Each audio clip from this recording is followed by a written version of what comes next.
Bismillahirrahmanirrahim. Assalamualaikum warahmatullahi wabarakatuh. Dan salam sejahtera kepada semua penonton yang setia bersama saya hari ini. Cuba kita fikir sejenak, bila seseorang menyindir, dia ditahan. Bila ada pencerobohan, dia dipujuk, dirunding, dilayan baik. Persoalannya, ini negara undang-undang atau negara pilih undang-undang?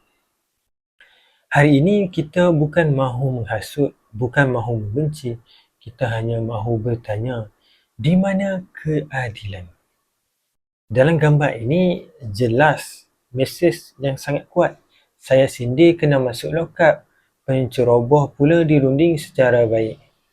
Ini bukan ayat kosong, ini jeritan hati rakyat biasa. Bila sindiran dianggap jenayah, tetapi pencerobohan dianggap boleh dirunding, maka yang rosak bukan individu, yang rosak adalah sistem keadilan. Undang-undang sepatutnya sama untuk semua, tegas tanpa mengira siapa, adil tanpa kompromi melampau. Tapi apa yang rakyat nampak hari ini? Orang kecil silap cakap, terus dipanggil, terus disiasat, terus ditahan. Tapi bila melibatkan isu sensitif, lembut betul ansur, rindungan panjang. Saya nak tanya dengan jujur, kalau ini berlaku kepada anda, adakah anda rasa dilindungi? Teguran ini bukan untuk rakyat, teguran ini untuk mereka yang berkuasa. Jangan hukum suara, tetapi lindungi pelaku. Jangan bisukan kritikan, tetapi lembut pada pencerobohan.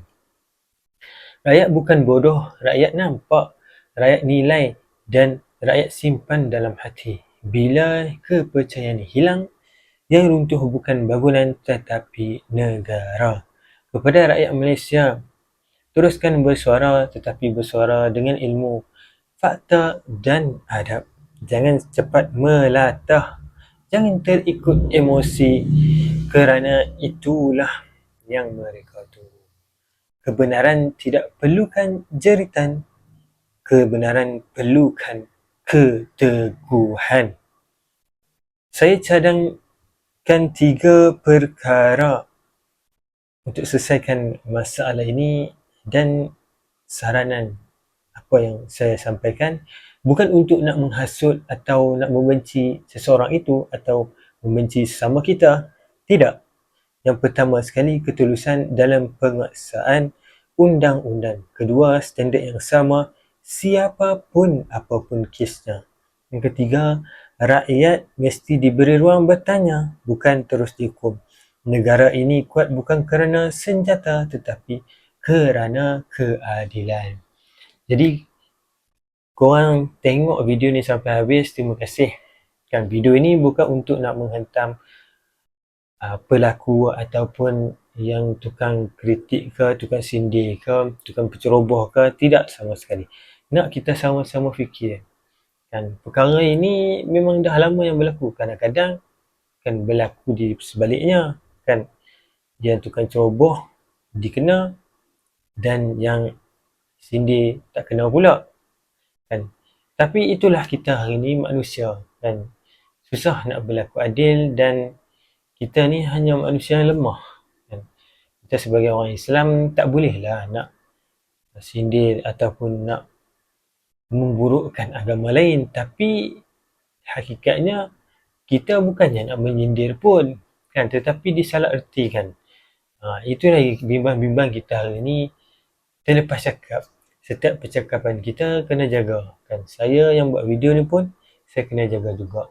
Dan kepada penceroboh, kalau bukan hak milik kita, janganlah kita ambil, janganlah kita buat suka hati, janganlah kita membuta tuli, kan. Janganlah kita anggap tak apa, tanah ni kosong daripada aku tengok daripada kosong ada semut sabun, lebih baik aku ambil. Kan, oh ni tak ada orang punya, aku ambil lah. Kita kena berhati-hati. Bukannya nak suruh kita membenci sama kita tidak dapat apa pun. Kita membenci, bergaduh bersama kita. Hakikatnya kita di bawah dan negara yang sama, jadi kita kenalah bersatu. Janganlah kita mengasingkan diri, membezakan antara satu sama lain, bergaduh sana sini. Jadi jika anda rasa isu ini penting, jangan diam. Like video ini, komen pandangan anda dengan berhemah, share supaya lebih ramai sedar. Jangan lupa subscribe channel ini untuk suara yang berani, berfakta dan bermaruah. Kita bukan benci negara ini, kita sayang negara ini. Terima kasih kerana menonton sampai habis. Kita jumpa di video yang akan datang. Terima kasih. Assalamualaikum warahmatullahi wabarakatuh.